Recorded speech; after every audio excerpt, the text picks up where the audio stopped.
Welcome to the Family Life Blended podcast. I'm Ron Deal. We help blended families and those who love them pursue the relationships that matter most. And why do we do that? Well, because we believe there is great joy in loving God and loving others, and it makes the world a better place. Jennifer was listening to our podcast. She listened to episode number 56. It was on adult stepfamilies, and she wrote to us, and she said, I'm so glad someone speaks about blended families or blending families with young adults. Well, you're welcome, Jennifer. Glad it was helpful. We do try to speak to the needs of everyone in blended families over the course of this podcast. We try to talk about kids and young adults and parents and step-parents and co-parenting and grandparents and the couple, pretty much everyone. And in this episode, Jennifer, we're actually letting a young adult speak to her experience of living in a blended family. That's what we're going to be talking about. Stay with me. We'll get to that in just a minute. So next month, Nan and I are releasing our first book for all couples. And it also happens to be what I consider to be my most important book for blended family couples. It's called The Mindful Marriage. Nan and I co-authored this book with good friends and marriage therapists, Dr. Terry and Sharon Hargrave, because the material is based on their brilliant work with couples and families, and we just wanted to bring that to the world. So that's why we partnered with them to undertake this project. The book is part discipleship training, it's part neuroscience, it's part attachment theory. Put it all together, this book is really trying to help you manage stress and distress in your marriage, in your family, in your co-parenting. It has applications to all of those relationships. I'm very excited about it. It's a new year, friends, so get a new self and renew your usness. Purchase your copy today wherever books are sold, and they'll ship it to you as soon as it releases in early January 2025. The Mindful Marriage. Okay, I'm really excited about my guest today. You know, we spend a lot of time talking about kids, and in our Growing Up Blended series, we talk to young adults or adults who are reflecting back on their childhood. But in this episode of Family Life Blended, we're actually talking to a young adult about life for them now in their blended family. So it's all from her perspective. Amelia Dellaripa is a recent graduate of Arizona State University. Her faith and her family, I'm told, are her biggest motivators. Amelia's biological parents divorced when she was 7 years of age. Her biological mom is no longer in her life, and she considers her stepmom to be her mom. Amelia has one full sibling, 2 half-siblings, 1 step-sibling, but she considers all of them, well, just siblings. Amelia, thanks for being with me today. So nice to see you, Ron. Thanks for having me on. I appreciate you joining us. That was a mouthful, what I just said about all those siblings, half-siblings, step-siblings. And you just consider, is that the way it works for you? You just feel like they're family? Yeah, it definitely is a little bit of a circus, just with everyone having all their schedules so busy. But yeah, everyone just loves each other as if we were all born from the same parents. Wow. Okay, so tell us a little bit more about your family. How long have your dad and your stepmother been married, and what did it look like when you all started? Yeah, so my dad and my stepmom have been married for just over a decade now. So been blending for quite a bit. When we first started out, I just had 1 full sibling and 1 older stepbrother. And then we added 2 younger half-siblings to the mix a couple years down the line.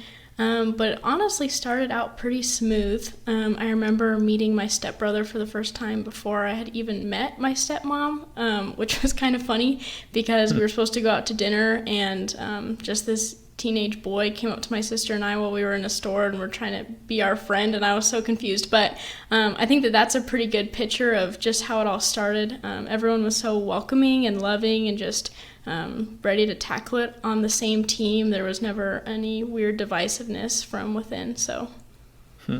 Okay, so that's pretty cool. Now, how old were you when that future stepbrother walked up to you? Yeah, I had just turned 7, so pretty soon, right after my biological parents divorced. Okay, so there was a short little turnaround time there. Am I hearing that? Yes. Yeah, and what was there anything weird about that? Sort of like, wow, hard transition out of one family, your parents divorcing, and now transition into another. Yeah, it definitely was very different. I mean, obviously, I had never experienced anything like that before. Um, but the biggest win that I saw was just that we were going out to eat dinner more. I obviously being so young, I don't think I was really thinking about just all the bigger pieces that were moving behind the scene. I think my parents did a really good job of, letting me stay a kid as best as they could with all of the crazy transition and big life change that was happening. Okay, so you had a younger sister, right? I do, yeah. Okay, and so you were 7. She was how old at that She's time? 5. Okay, and if you were guessing, and we were talking with her right now instead of you, what do you think she would say if I asked her? So, what was that transition like for you? Yeah, I think it would be a lot different. I remember when my biological parents told my younger sister and I that they were getting a divorce, that our reactions were incredibly opposite. I remember just being very composed, just trying to understand the facts of what life was going to look like. And my younger sister was just immediately very emotional, was just very hysterically crying. Obviously, at 5, you know even less about the world, so just felt like Mm-hmm. everything was really falling apart. So I think that our experiences were very different. Mm, yeah, and I imagine as a big sister, you kind of worried about her or wondered how you could help her, or how'd that go for you? Yeah, absolutely. This kind of started a pattern into our teenage years, which wasn't super helpful, but took on a lot of responsibility for her, especially in all the transitions between the houses and then specifically at our biological mom's house. And just trying to take care of her and be another kind of role model, which was probably confusing for her since my dad was already bringing in another female lead in our lives. And then I felt some kind of responsibility to step in as well. But that was just, I don't know, kind of an interesting transition that was all happening at the same time. Yeah, yeah, it's a lot to juggle, right? I mean, you're Definitely. dealing with your own emotions, your own thoughts, your own feelings, and then you're watching your sister and you want to help her, and then of course you're thinking about your parents and what's going on with them. What's that like 7, 8, 9, 10 years of age watching dad, new marriage, new family, transition, and not sure what was happening on your in your mom's life, but what how did you find yourself kind of navigating those concerns over what was going on with mom or dad? Yeah, honestly, I did not do a great job of coping with any of my new feelings. I just got really stressed out and developed a lot of unhealthy coping mechanisms. I would bite my nails and I'd pull my hair out at the nape of my neck just because I didn't really know how to manage everything that was going on. Mm, We would have fairly frequent, very open conversations at my dad's house about just how my biological mom was acting or how we were feeling at her house, just so there was regular check-ins. But that had never happened before either, and so that was brand new. And almost felt like I was like tattling on my biological mom, which is yeah. also a super weird situation to just be in the middle of. But then I'm also trying to look out for my sister and I while we're over there, so super tricky. But yeah, I did not handle that very well, especially being so young. Do you mind if I ask a little more about the tattling and looking after your sister? Um, what were you? What does that mean, looking after her? Yeah, that's a great question. Um, so especially early on, like right after my biological parents divorced, my biological mom um, became more of an absent parent, which is kind of what I was hinting at, I guess, earlier with me taking on a lot more responsibility of just making sure my sisters and my homework were done. We Mm, were leaving on time for school, we were ready for bed at a reasonable hour, just kind of regular parental responsibilities. And so then when those things would happen, I would feel bad for telling my dad, even though I didn't want to lie about how the Yeah, situation was at the other house. right. Isn't that Mm-hmm. just sort of a no-win situation where uh, your dad, even if it's just an innocent question that he asks, you sort of feel guilty having an answer that you know he's not going to like, or you're by your own assessment, maybe mom should be doing something different than she was. And so you feel like you're tattling, and that doesn't feel right. Right. It does not feel good at all. Yeah. That's a hard place.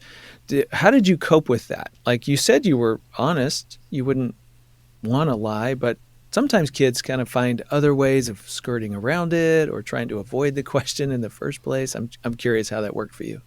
Yeah, I mean, sometimes I just didn't want to talk about it, so I would just say things were good or keep my answers pretty short. But my stepmom, who I consider my mom now, she was the one who brought Christianity and our spiritual life kind of back into the home, Hmm. which wasn't really there in my dad's previous marriage and then in my life up until I was about 7. Just because we were a bi-faith family. My dad was raised Catholic Christian and my biological mom was raised Jewish. So we didn't really talk Okay. about religion that much or Hmm. have regular spiritual habits together. But once my dad remarried and we were regularly attending church with them on the weekends, that was a huge outlet for me. Just felt very safe and so seen in my community. I was in a really awesome youth program where I got to Hmm. meet with coaches regularly.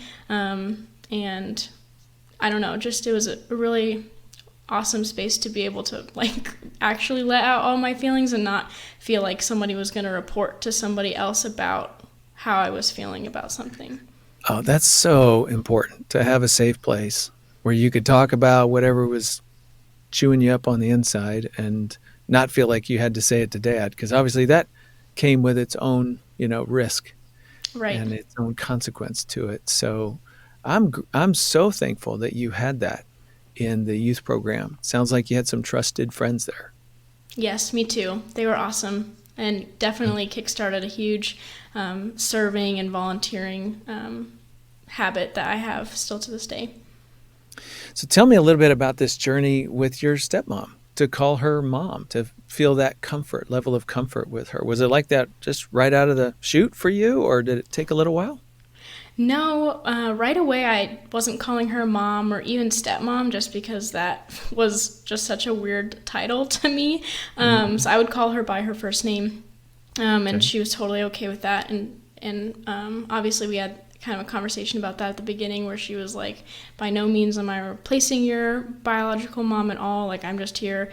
She would call herself a bonus mom or just Mhm. an extra help and support. And she really proved to be all of that and so much more. And I think that as she was stepping in more and supporting me and loving me and taking care of me increasingly, and then my biological mom's all of that was kind of decreasing at the Mm. same time. The transition honestly was pretty smooth into me just wanting to call my stepmom mom. Hmm. Wow. Well, that's great. I know sometimes for kids, when one parent is fading away, and that's, I mean, your mom, so you want that relationship to remain, then it makes it harder to step into the relationship with a step parent. For you, it sounds like it actually sort of helped. You think that's accurate? I would say it's accurate for me. Um, I'm wondering about yeah, your sister. no, very different. Hmm. My younger sister, was holding on to a lot more feelings of wanting to be valued and loved and supported by our biological mom that I kind of had let go of a lot Hmm. earlier on. Just I think with our differences in our relationship with her and then how we I guess, acted or what our roles were at her house. Just had a different perspective on where we wanted to be and how we wanted to have a relationship with her. And so then obviously that translates to a little bit of a more difficult transition with our stepmom. Yeah, Not yeah. that we didn't start calling her mom at the same time or around the same time. Sometimes younger sisters or siblings just kind of fall in line like that. But I think relationship-wise, we were on different pages with both female figures in our lives. Mm-hmm. Did it ever kind of leave you and your sister not getting along because you felt differently about the stepmom or felt differently about what was happening with your biological mom? Absolutely, it did. And I think that mixed in with my feelings of responsibility over her really put a huge wedge in our relationship when we were when I was in high school and she was in middle school. Was a really difficult time between my sister and I.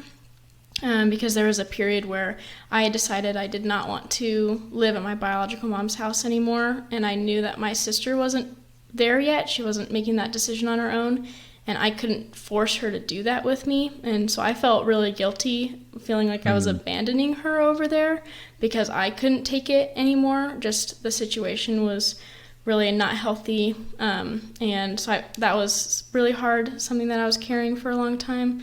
And so then with that different perspective, and now we're not even transitioning together back and forth between the homes, it was a really hard period of time for us, for sure. Oh, man, I hear your pain there, Amelia. On the one hand, you made a decision that you felt like was best for you, but that meant not being able to live up to that responsibility you felt to kind of look after your sister. Right. Do you have any sense of how did that work itself out in your life? And that pain of not knowing what to do or feeling like no matter what you did, something was wrong or not good. How did you cope with that? Really, it was all through my youth program at church, honestly. Wow. Okay. Yeah, it was. I had really, really awesome, dedicated, and intentional mentors who were really great at listening. I mean, obviously, no one's blended family life or even just life in general is the same. And so it's hard to offer advice in a situation like this, especially if your family isn't blended. But I think that just getting the opportunity to talk through my thoughts was helpful for me to figure out what I wanted my decisions to be, and then was feeling confident because I was so supported by people that I knew cared about me, that I could stand firm in what I believed was going to be best, even if it was going to be super difficult to choose. Wow. Again, I just want to repeat, I'm so glad you had the option of somebody to talk to, someplace to go. One of the things we do in our ministry is we try to encourage churches to intervene in that way, to sort of sensitize their children's ministry leaders or their student ministry leaders or young adult or whatever it is to be able to come along students. And here you are, a living testimony of how important and helpful that is when they pull that off.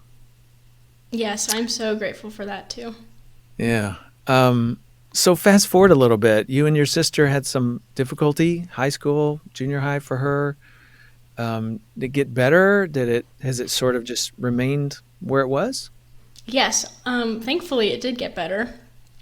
In 2020, when everyone was quarantined and the world was shut down, everyone was forced to be in super close proximity with one another, and my sister and I were the only two people we could really be friends with that were our age, because our younger half-siblings are about a decade apart from us, and so there's only so much you have in common with like a 4-year-old during COVID, you know? So my sister and I were kind of rebuilding our friendship. Not that we didn't have a relationship at all, because we're still siblings and we live in the same house, but definitely rebuilding a friendship over that period, which was kind of odd because a lot of it didn't have much to do with talking about all of the hard experiences that we had gone through together, or really even necessarily focusing on working on forgiving each other. It was just like, hey, that was a huge mess that we both did not see eye to eye on, and we recognize that, and that's okay that we didn't see eye to eye on that, but this doesn't have to be our whole life anymore, so we can kind of just move on from this moment, or from that season, which I know maybe isn't that way for everybody, and that's not to say there weren't some conversations where one of us or both of us were owning up to some mistakes that we had made that hurt the other person, but it really wasn't focused on that at all. Oh, that's so good. I'm glad you guys were able to repair that relationship. You mentioned you have a couple of half siblings now, younger half siblings. What's your journey been like for them to come into the world and, family growth and changes? What was that like for you?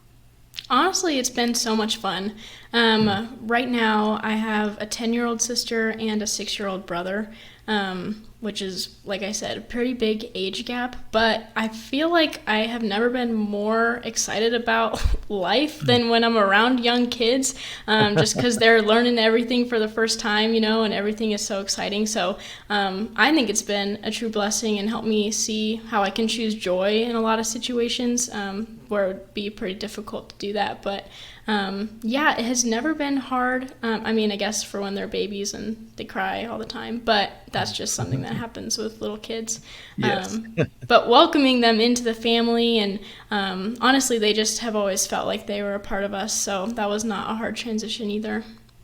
I've heard some people say, of course, everybody has to make some adjustment when they have other siblings, and it requires more time from their parents, right? So in your case, blended family, now your dad's got new children, and he's, spending time and energy and focused on them, and your stepmom, whom you've come to love and appreciate at some point in that journey, is now also giving time and attention to the younger siblings. Did that come at any cost for you, or was it just sort of, no, this is a part of our family growing?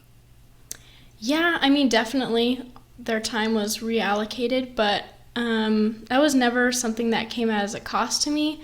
I think they did a really good job of helping me and my other siblings feel like we could have not like ownership in our siblings, but ownership in helping the family and working as a team to just enjoy time together. And so that was kind of something that was in place before they were pregnant and had our little siblings. So Yeah, good. I'm glad to hear that.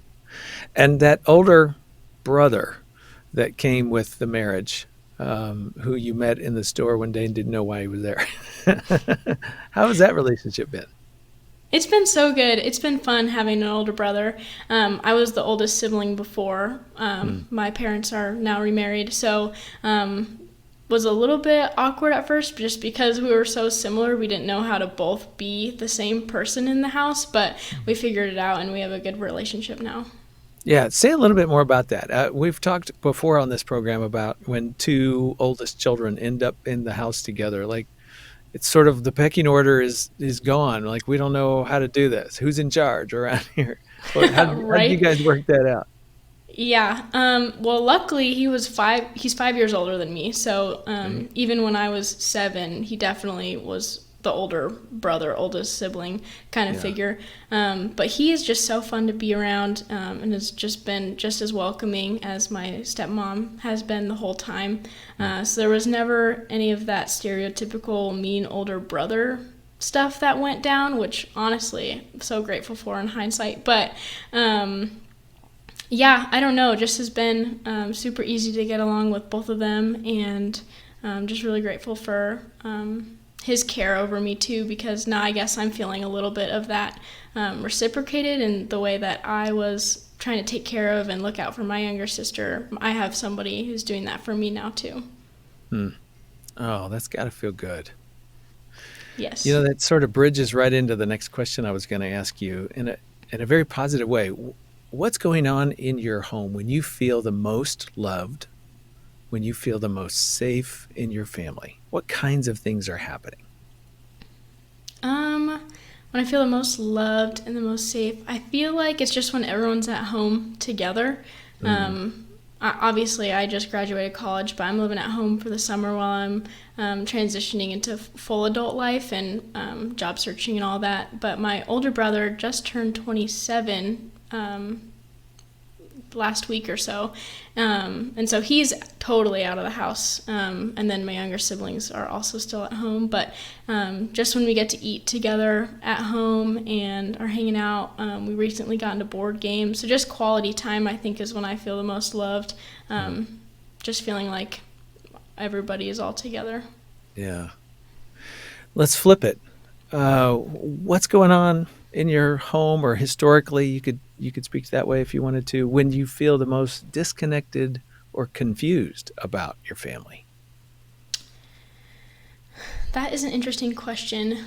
I don't know that I feel confused about my family, but I think that I guess feeling most confused about what's going on generally maybe is a different direction. We just have a lot of stuff going on all the time, and trying to keep everything organized so that we can all get to everywhere we're supposed to be. Especially when I didn't have a car, that was so difficult, trying to figure out carpooling schedules. But now I bought my first car, so everything's okay now. Good for you. Thank you. Rite of passage. That's good stuff. Staying organized. I happen to know your parents have invested and created a website and an app for families who want to try to be organized. I remember, I think it was your mom, Ginger, saying at one point in a conversation I had with them, just saying, we learned a lot from what we didn't do well, and we want to try to help other people be organized. So we'll put something in the show notes for anybody who wants to get connected to that app. I think it's a great resource. You know what we haven't talked about yet is grandparents. You have a lot of grandparents. I'm curious, your biological mother sort of faded in your life. I'm not sure if that's still the case now, but at least there was a season where she did. Were her parents still involved? Her mom lives out of state, so she wasn't very involved. Her parents are also divorced. Okay. So her mom lives out of state, but her dad was around when my sister and I were visiting and going through all that custody stuff with her. But since she has faded and is still not active or present in my life, neither is that whole side of the family. Yeah, I imagine there's a little sadness there for you, if not a lot. There definitely was. I think now, thinking about that and just the family that I've lost in this experience, but in the moment, or closer to when I just decided to kind of close up that chapter for the time being, I wasn't as sad as I was angry. I just felt very betrayed and hurt of, if you love me so much, why are you encouraging her to treat me like this or speak to me this way? So definitely feelings have changed and softened, but... Yeah. So even betrayed by the extended family who seemed to be on your mom's side about how she was doing some things, treating you. Yeah. And that's sort of an ongoing sorrow. It's out there somewhere, and day in and day out, you may not really think much about it, but just sort of hangs around, doesn't it? It does, yeah. Birthdays, holidays, special days. When this podcast releases, we're close to Christmas. And so, for some people, that's always a time where they are again reminded of the things that they've had to adjust to in life. The people that may or may not be connected as much as they wish they were. And it's always filled with joy with the people who are connected and available to you, but a little bit of reminder of the stuff that's not there as well. Yeah, that's true. I think that, I guess just some of the traditions that my biological mom's extended family has are always a little different, especially, like I said earlier, with her being raised Jewish. So I don't think that I feel that as much, just because now I don't celebrate those Jewish holidays in the winter seasons. But every once in a while, maybe I'll get a random birthday card or something like that, and that always reopens the vault a little bit of some feelings that I hadn't felt in a long time, for sure. Mm-hmm. Yeah. Well, let me ask you this. If you could ask me a question about blended family life, is there anything that you just are curious about, past or present?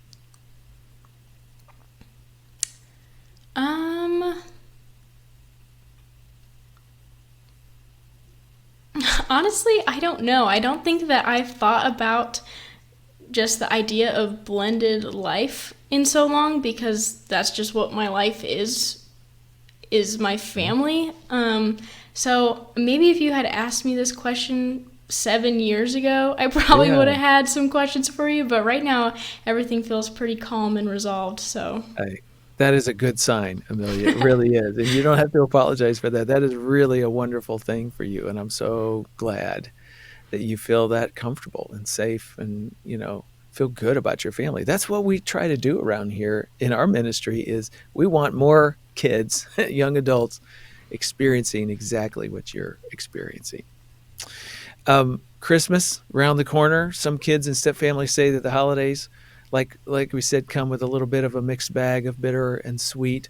Do you get lots of gifts at Christmas? Like parents, grandparents, do they all chime in? Is that something you really look forward to? And I'm curious about rituals. This is sort of a big question. You can pick any part of it you want to answer.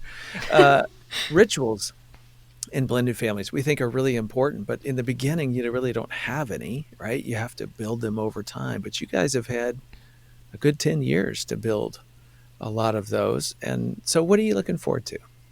yeah, well, I always look forward to having my grandparents over. We see them fairly regularly throughout the year, but this is Okay. obviously just a very intentional time Yeah. for most families. So getting to see grandparents is always good. And then something else that I enjoy, which was kind of implemented at the beginning of blended family living, is now that there's a lot of us in our blended family, there's 7, so we draw sticks of kind of Secret Santa, but it's not a Uh-huh. secret because we all write our names on the present that we're getting each other. But that Okay. has always been a lot of fun of trying to figure out who has who before we get to see the presents under the tree. And I think that that was really helpful, especially early on in blended family life and just being young. One, it's fun shopping for presents for other people. And Yeah. then 2, I think that helps build a relationship a little bit more between siblings, especially of just looking out for things that this person who I kind of recently have come to know, what do they like, what do they not Mm. like, and then I'm feeling love and trying to pick out something special for them, and I'm beginning to care for them more and even love them more in this act of giving and receiving. So that is a ritual that I often look forward to. Hey, pro tip, folks who are listening or watching right now, getting siblings to buy gifts for each other sounds like it can be a helpful thing as they're sort of building those relationships and making those connections. So that was really good. Okay, last question. And it's kind of a broad one. You can pick. Talk about all of it or just part of it. What's been one of the biggest blessings of your blended family? What's been one of the hardest things about it? And or what's been one of the biggest surprises? Okay. One of the best things that's come from it is just more people who care about me and love me and are willing to do so much for my well-being. That is kind of how I've always seen it, even when I was younger. Of just now, there's just more people who want to talk to me and hear about my day, and that just is always a really warm feeling to have. Something that was hard was just a lot of growing that I had to do at such a young age, and trying to understand new family dynamics without a roadmap was pretty Mm. difficult. Mm. Not that there wasn't forgiveness and grace for everyone involved, but that still is a really hard thing to have to tackle, no matter how old you are when that's happening. Mm. Um, yeah, so that would be the best and the hardest. Thank you very much, Amelia, for sharing your life, sharing your journey. And I'm sure a lot of people listening or watching have benefited from this conversation. So thank you for being here. Thanks for having me. It was so good to talk to you. So, to you, the listener or viewer, if you haven't subscribed yet to this podcast, we sure want to invite you to do that either through your podcast app or on YouTube, because we're going to have more. You don't want to miss them. Hey, I know you're thinking about Christmas gifts for your family, but let me ask you to consider making a year-end financial gift to FamilyLife. Why? Well, because this time of year, your money doubles. When you give before December 31st, tax-deductible donations are going to be matched by other donors to the ministry, and that helps us continue to reach around the world. Every gift gets doubled, so please pray about what the Lord would have you to do to support our work. Check the show notes. We'll give you a donation link and make it really simple. Remember that The Mindful Marriage comes out January 7th, 2025, and that it's designed for all marriages. Get your copy today, and maybe an extra one for a friend or family member or pastor, kind of a New Year's gift, something. Yeah, whatever you think is good. Okay, next time on Family Life Blended, we're going to hear from some more young voices about what it's like to live in a step family. That's next time on Family Life Blended. I'm Ron Deal. Thanks for listening or watching. Thank you to our production team and donors who make this podcast possible. Family Life Blended is part of the Family Life Podcast Network, helping you pursue the relationships that matter most.